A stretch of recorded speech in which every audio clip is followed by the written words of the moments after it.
Hello, this is Chris from ChrisTrains with a short tutorial on basic driving of the RS1. This train is relatively simple to drive. It's a single handle control, which is this handle on the side here. This controls both the brakes and the throttle. And there is a push button reverser, which is these two buttons here. So backwards, forwards. If I push the combination handle to the neutral position, which you can do using the keyboard shortcut E, we're basically ready to go. And as I move it forwards, what happens is once I get into the power mode, the brakes are released first and then the power comes on. Obviously the further forwards I push this, the faster we go. And if I bring this into the braking zone, it'll eventually bring the train to a stop.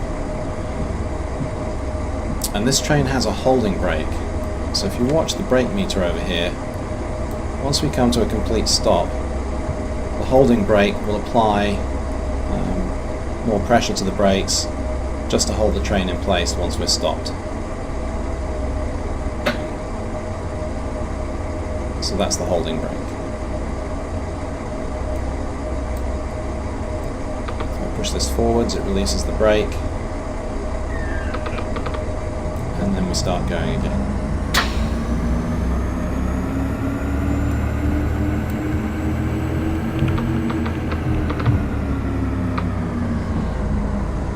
Obviously there are basic headlight controls in here as well. This is the switch on the far right hand side.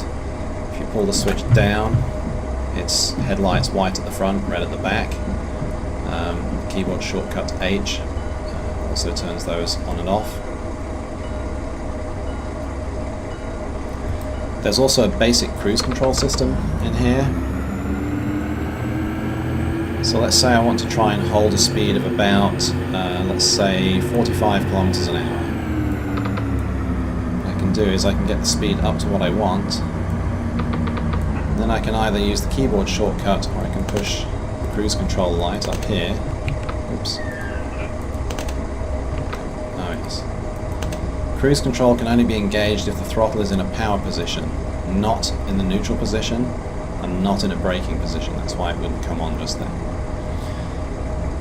In cruise control, the amount of power on the handle here determines the amount of power available to the cruise control system. If you set the cruise control at something like 80 kilometers an hour, but you have the throttle pulled back into a low power position, the train's never going to be able to keep up the speed. So typically, with the cruise control engaged, you want the combination handle to be somewhere in slot 4, 5 or 6 maybe in the throttle position.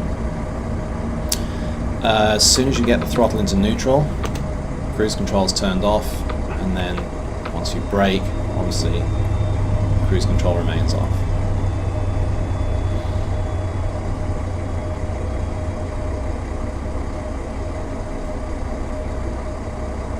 And we come to a stop, and the mirrors will deploy because I have the mirrors in automatic.